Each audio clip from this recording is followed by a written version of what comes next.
আসসালামু আলাইকুম, সবাই কেমন আছেন? দেখুন বাচ্চাদের কাণ্ড।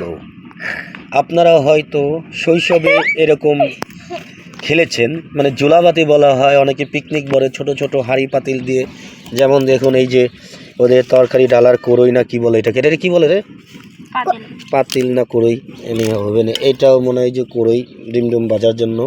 ওইখানে আছে তেল, এই যে ঢাকনাটা, এই ঢাকনাটা, এই যে ছোট হাঁড়ি দেখছেন, এবং মাশাআল্লাহ হাঁড়িতে বলক চলে আসছে।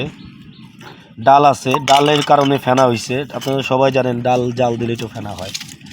আর এই যে ঢাকনাটা এইভাবে দিয়ে দেবে, কিন্তু যেহেতু বলক হয়েছে এখন উঠাই দিচ্ছি।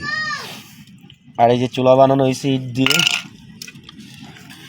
আর এখানে মেন বস আছে একজন, লেংটু বাবা। দেখি এই এই এই যে দেখুন, ঠিক আছে, ও খাওয়ার জন্য রেডি, ওইখান থেকে ঘুরে বেড়াচ্ছে।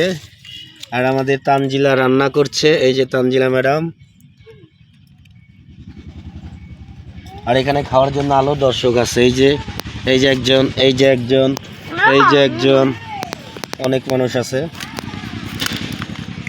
তো এগুলি শৈশবে হয়তো অনেকে খেলছেন, আর ঢাকা শহরের বাচ্চারা এগুলি খেলে না তেমন, কিন্তু গ্রাম অঞ্চলে খেলছেন।